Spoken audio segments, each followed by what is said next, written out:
Les livres ont la parole.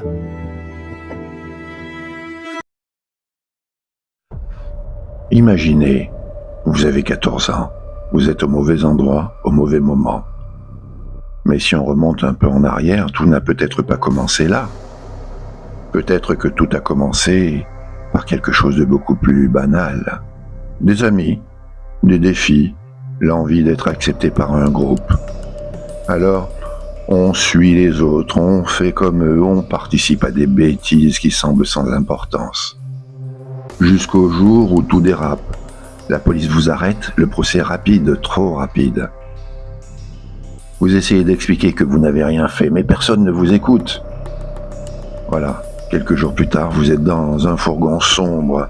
Les vitres sont opaques, vous ne voyez rien de l'extérieur. Le véhicule roule longtemps, très longtemps, trop longtemps.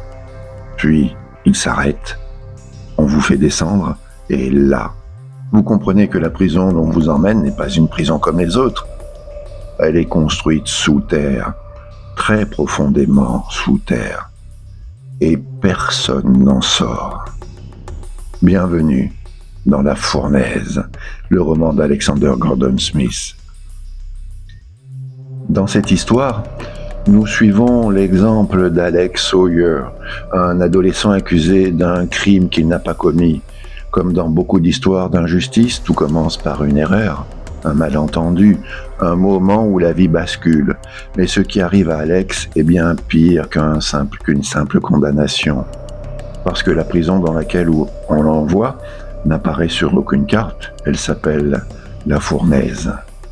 À première vue, La Fournaise ressemble à un centre pénitentiaire pour mineurs particulièrement sévère. Des mineurs dits caractériels. Un endroit où l'on enferme les adolescents que la société considère comme irrécupérables. Mais très vite, Alex comprend que les règles ici ne ressemblent à rien de ce qu'il connaît.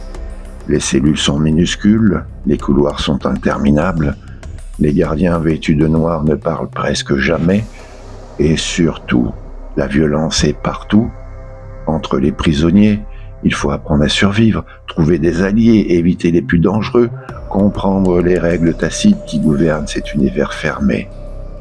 Parce que dans La Fournaise, la loi n'est pas écrite dans un règlement, elle est écrite dans la peur. Mais la vraie terreur commence la nuit, car la nuit, la prison change, des bruits résonnent dans les tunnels, des pas que personne ne semble contrôler, une respiration étrange, sifflante qui traverse les couloirs, et parfois, quelqu'un disparaît. Un prisonnier est amené, personne ne sait où, personne ne sait pourquoi. Le lendemain, son lit est vide, et tout le monde fait semblant de ne pas poser de questions. Au fil des jours, Alex découvre que La Fournaise cache quelque chose de bien plus sombre qu'un simple système carcéral. Des expériences, des transformations. Certains détenus reviennent après avoir disparu, mais ils ne sont plus les mêmes, leur regard a changé, leur corps semble différent, comme si quelque chose avait été modifié. C'est là que le roman prend une dimension encore plus inquiétante, parce que La Fournaise n'est pas seulement une prison, c'est un laboratoire, un endroit où l'on teste jusqu'où on peut transformer un être humain. Et derrière cette idée, se cache une question profondément dérangeante. Que devient une société lorsqu'elle décide que certains enfants, certains jeunes, ne valent plus la peine d'être sauvés? Dans La Fournaise, les adolescents ne sont plus des individus, ils deviennent des sujets d'expérience, des cobayes. Et c'est peut-être cela qui rend ce roman aussi marquant.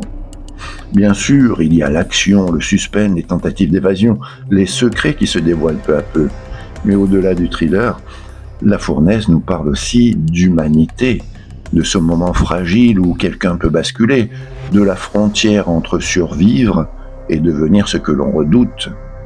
Alexander Gordon Smith construit un univers oppressant, presque suffocant, un monde où chaque couloir semble vous mener vers quelque chose de plus sombre encore.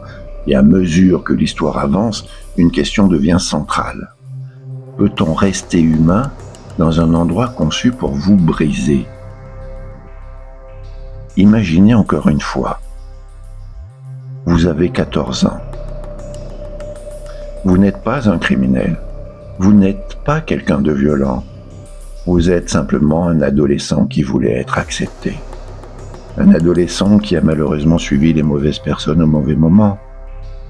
Une nuit, un cambriolage, une décision qui semblait presque anodine et soudain, toute votre vie bascule. C'est exactement ce qui arrive à Alex Sawyer dans La Fournaise.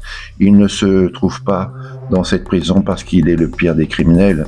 Il s'y trouve parce qu'il a fait confiance aux mauvaises personnes. Parce qu'il a voulu appartenir à un groupe et le prix qu'il paye pour cela est immense. C'est peut-être là la force de ce roman. Derrière le suspense, derrière les couloirs sombres et les secrets de La Fournaise, il y a une question très simple et très puissante. Avec qui choisissons-nous de marcher ? Parce que parfois, ce ne sont pas les grandes décisions qui changent une vie. Parfois, tout commence par quelque chose de beaucoup plus discret.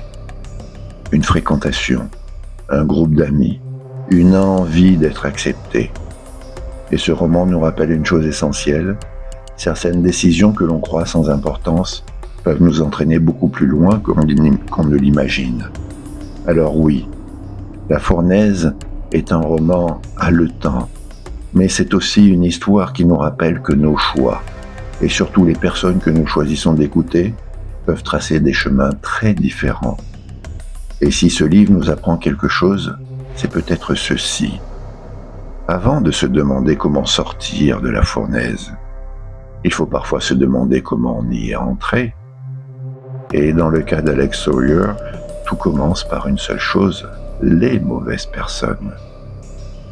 Alors, si vous aimez les histoires qui vous tiennent éveillé tard dans la nuit, les romans où chaque page vous rapproche d'un secret plus inquiétant encore, et les récits qui continuent de vous hanter longtemps, longtemps, longtemps après avoir refermé le livre, alors il est peut-être temps d'ouvrir La Fournaise.